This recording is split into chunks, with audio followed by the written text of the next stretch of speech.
ایک بھائی نے پوچھا کہ کعبے پر جب پہلی نظر پڑے تو سنا ہے کہ دعا مقبول ہوتی ہے، کیا یہ بات ٹھیک ہے؟ اور اس پہلی نظر کا مطلب کیا ہے؟ بعض کہتے ہیں کہ جب آپ جائیں آنکھیں نہیں جھپکنی چاہیے، کعبہ کے پاس آنکھ جھپک گئی تو بس پھر یہ پہلی نظر نہیں ہوگی، تو کیا حکم شرع ہے؟ اور اسی طرح کہتے ہیں کہ اگر مکے میں 7-8 دن کا قیام ہو اور ہم بار بار حرم میں جائیں تو کیا ہر دفعہ حرم میں جا کر جب کعبے کو دیکھیں گے تو پہلی نگاہ کہلائے گی؟ دیکھیں احادیث میں یہ بات موجود ہے کہ کعبے پہ پہلی نگاہ پڑے تو انسان جو دعا مانگے اللہ تبارک و تعالی اسے قبول فرما لیتا ہے۔ لیکن اس میں ہر جگہ جب اس طرح قبولیت کا لفظ کہا جاتا ہے، ایک بات ذہن میں رکھیے گا کہ تقدیر مبرم تبدیل نہیں ہوگی۔ اگر اللہ تبارک و تعالیٰ کا ازلی فیصلہ اس کے خلاف ہے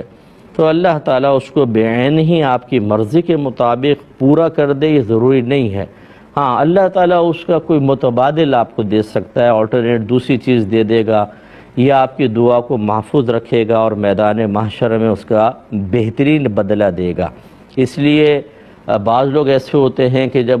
حدیث کے اندر کوئی بات آئی ہوتی ہے کہ آپ یہاں دعا مانگے، ان الفاظ سے مانگے مقبول ہوگی، تو کہتے ہیں مقبول تو ہوئی نہیں، تو انہیں شک پیدا ہوتا ہے کہ شاید یہ حدیث ٹھیک نہیں ہے۔ حدیث اپنے مقام پہ ٹھیک ہے، لیکن قبولیت کی صورتیں اصل میں اس شخص کے ذہن میں نہیں ہوتی ہیں۔ تو بہرحال کعبے پہ پہلی نگاہ پلک جھپکنے وکھنے کا کوئی مسئلہ نہیں ہوتا۔ آپ فرسٹ ٹائم جب کعبۃ اللہ کے پاس جاتے ہیں تو آپ جیسے نگاہ ڈالتے ہیں، چاہے 10 دفعہ پلک جھپک جائے، یہ پہلی نگاہ ہے، آپ دعا فرمائیں۔ اور اللہ کی رحمت بہت بڑی ہے، اس لیے جب آپ مسجد حرم میں داخل ہوں، جب نگاہ پڑے آپ دعا مانگے، اللہ تبارک و تعالی برکات سے نوازے گا۔ اس کی نظیر یوں ہم کہہ سکتے ہیں، خیر یہ قیاسی مسائل نہیں ہوتے، لیکن دلالت النص سے ہم یہ مطلب سمجھ سکتے ہیں کہ نبی کریم صلی اللہ علیہ وسلم نے فرمایا کہ جو اپنے ماں باپ میں سے کسی کو محبت کی نگاہ سے دیکھے تو اللہ تبارک و تعالی اسے ایک مقبول حج کا ثواب عطا فرماتا ہے۔ صحابہ کرام نے عرض کیا رسول اللہ اگر کوئی دن میں 100 مرتبہ دیکھے، فرمایا اللہ کی رحمت بہت بڑی ہے۔ تو اسی طرح اس پہ قیاس کر لیں یا اس دلالت النص سے یہ فیصلہ کر سکتے ہیں کہ پہلی نگاہ جب آپ داخل ہوں تو پہلی نگاہ دعا مقبول، تو اللہ کی رحمت بہت بڑی ہے، آپ دعا مانگا۔ ایک ہی بہن نے فرمایا کہ بعض لوگ تسبیح پڑھتے ہیں قرآن ہونٹ نہیں ہلاتے، میں یوں، اور اسی طریقے سے نماز پڑھ رہے ہوتے ہیں تب بھی ہونٹ نہیں ہلتے ہیں، تو کیا حکم شرع ہوگا؟ دیکھیں پہلے آپ بھی تصحیح کر لیں کہ صرف ہونٹ ہلنا کافی نہیں ہے، بلکہ الفاظ کا نکلنا ضروری ہے، اور اتنی آواز سے کہ آپ کے اپنے کان اپنی آواز کو سنیں۔ تو بس اب جس کا پڑھنا فرض ہے، جیسے نماز میں ایک آیت کا پڑھنا فرض، اس میں اتنی آواز رکھنا فرض ہے کہ اپنے کان کم از کم سنیں۔ اسی طرح الحمد شریف کا اور سورت کا پڑھنا واجب، تو اس میں اتنی آواز بلند رکھنا واجب ہے کہ اپنے کان تک سنیں، اور جہاں کچھ پڑھنا مستحب یا سنت ہے اس میں اتنی آواز بلند رکھنا مستحب و سنت ہوگا کہ آپ کے اپنے کان اپنی آواز کو سن لیں۔ لہذا جہاں کچھ پڑھنا فرض تھا، اگر وہاں کان تک آواز نہ پہنچی تو ترک فرض لازم آیا،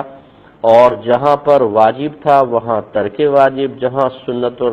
مستحب تھا پڑھنا وہاں اگر کان تک آواز نہ پہنچی تو سمجھ لیجئے کہ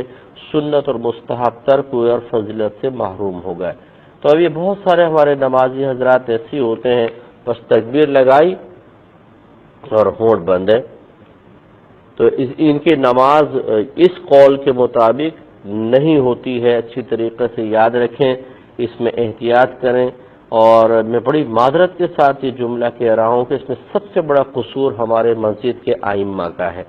یہ بڑے بڑے بیانات کرتے ہیں، یہاں کی بات پکڑتے ہیں، وہاں کی بات پکڑتے ہیں، لمبے لمبے قصے سناتے ہیں، لیکن ان کے سامنے مجھے نہیں آج تک میں نے دیکھا کسی ایک عالم نے، میرے سامنے کی بات کر رہا ہوں اور پوری دنیا کے عالم میرے سامنے نہیں ہے، مسجدوں کے امام نے اپنے مقتدیوں کو جمعے کی نماز میں وضو کرنا سکھایا ہو، غسل کے مسائل بیان کیے ہوں، نماز کے مسائل بیان کیے ہوں، نہیں ہوتا۔ تو یہ بالکل غلط طریقہ کار ہے. کم از کم ایک دفعہ میں تمام اگر کوئی ائمہ حضرات ہمیں سن رہے ہیں نہیں ہے تو مقتدی حضرات جا کے گزارش کریں کہ ایک دفعہ تو